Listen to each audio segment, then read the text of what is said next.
Untuk menguji komitmen mereka terhadap pemberantasan korupsi, tiap capres akan diberi kesempatan memaparkan gagasan mereka masing-masing selama 10 menit. Kita simak bersama. Selamat malam, salam sejahtera untuk semuanya. Yang kami hormati Ketua KPK Bapak Nawawi Pomolango dan seluruh pimpinan KPK, Ketua KPU yang saya hormati, Ketua Bawaslu, Ketua DKPP, yang kami hormati Kapolri atau yang mewakili, Jaksa Agung atau yang mewakili, yang kami hormati pasangan calon nomor 02 Bapak Prabowo Subianto, Bapak Gibran Rakabuming Raka, dan pasangan calon nomor urut 3 Bapak Ganjar Pranowo dan Bapak Mahfud MD, dan seluruh pimpinan partai, perwakilan partai pengusung, dan hadirin sekalian. Izinkan kami merespon apa yang tadi disampaikan oleh KPK. Kami melihat persoalan yang sama seperti tadi dipaparkan, bahwa komitmen untuk memberantas korupsi harus mulai dari puncak, dari yang paling atas. Dan kita menyadari Indonesia seperti yang disampaikan didirikan oleh orang-orang yang berintegritas.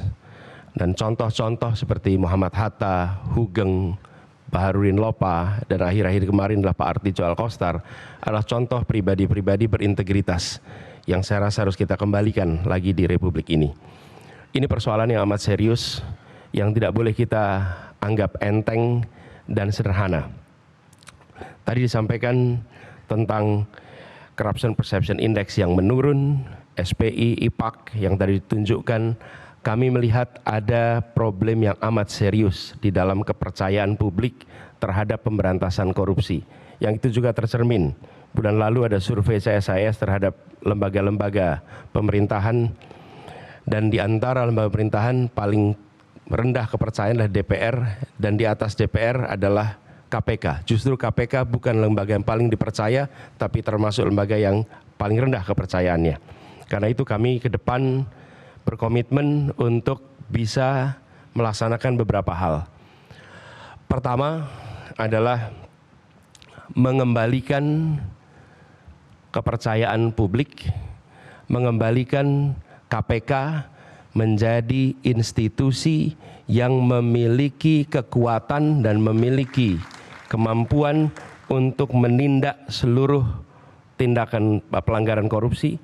Dan ini dari aspek apa? Satu, undang-undangnya. Kita ingin mengembalikan agar KPK berwibawa lagi secara legal seperti dulu. Dan ini artinya merevisi undang-undang KPK. Kami ingin agar revisi ini akan bisa mengembalikan KPK kepada posisi yang kuat. Yang kedua adalah standar etika yang tinggi di tubuh KPK. Kita ingat era di mana KPK datang di sebuah tempat, tidak mau ikut makan, tidak mau ikut kegiatan-kegiatan yang didanai di luar KPK. Standar yang tinggi itu harus dikembalikan di KPK. Sehingga bukan saja undang-undangnya memberikan kekuatan dan kemandirian, tapi juga di dalamnya baik pimpinan maupun seluruh staf bekerja dengan kode etik yang amat tinggi. Yang ketiga adalah rekrutmen. Rekrutmen di KPK kita perbaiki sama-sama seperti tadi disampaikan yang diusulkan oleh Presiden di tingkat pimpinan maupun rekrutmen staf. Bukan sekedar mencari pekerjaan, tapi menjadi tempat untuk memberantas korupsi. Ini hal pertama yang kami ingin lakukan. Yang kedua adalah seperti katakan tadi, optimalisasi LHKPN. Dan kami setuju, bila tidak itu dilaksanakan, maka bisa dilakukan demosi, bahkan reposisi atau sanksi yang lain. Lalu kami melihat perlunya kita menuntaskan undang-undang atau RUU perampasan aset. Koruptor harus dimiskinkan, tidak ada pilihan lain. Ini adalah hukuman yang harus diberikan. Yang berikutnya adalah kami ingin mendorong konsep illicit enrichment dan trading in influence. Sesuai dengan UNCAC yang harapannya nanti akan menjadi arus utama dalam pemberantasan korupsi. Lalu yang tidak kalah penting, kami berencana untuk mendorong pengesahan RUU pendanaan politik. Karena salah satu problem utama adalah justru karena proses politik pelibatan, baik itu kegiatan partai politik, kegiatan kampanye yang tidak memberikan ruang yang cukup untuk pendanaan dari negara dan publik menjadi salah satu sumber korupsi yang terjadi di Republik ini.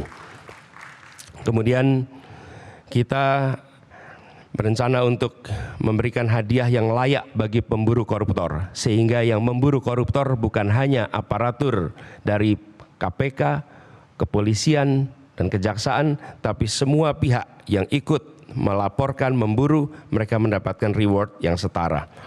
Ini adalah komitmen kami terkait dengan pemberantasan korupsinya. Yang berikutnya adalah terkait dengan sektor-sektor utamanya. Pemberantasan korupsi harus diselesaikan di semua sektor.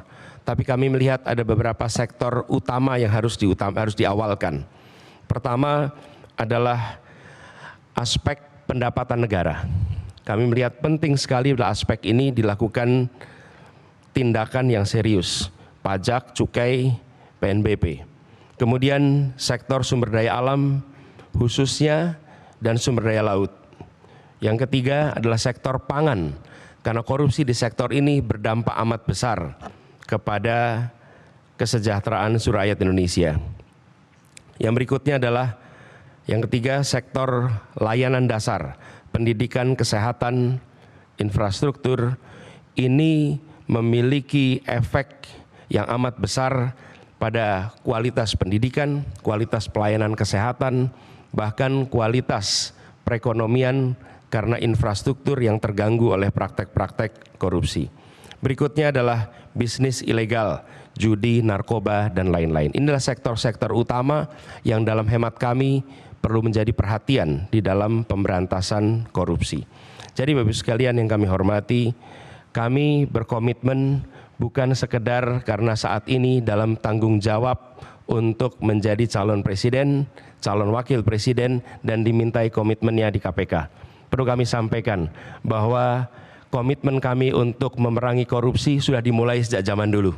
Zaman mahasiswa aktif untuk memerangi praktek-praktek korupsi di era KKN merajalela. Ketika kami bertugas sebagai akademisi, rektor, maka kami menetapkan mata kuliah anti korupsi sebagai mata kuliah wajib yang harus diambil oleh setiap mahasiswa, dan waktu itu bekerja sama dengan KPK. Barangkali menjadi satu-satunya universitas di Indonesia, bahkan mungkin di dunia, yang menjadikan mata kuliah anti korupsi sebagai mata kuliah wajib. Dan tujuannya seperti disampaikan oleh Pak Nurul Gufron tadi, di aspek pendidikan kita ingin memangkas suplai potensi koruptor. Dan bila itu dikerjakan, harapannya dalam jangka panjang kita akan bisa mencegah potensi itu.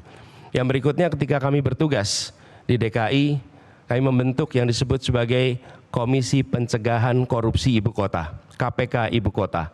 Ini dikerjakan untuk kita mencegah praktek korupsi yang ada di dalam institusi Pemprov DKI Jakarta.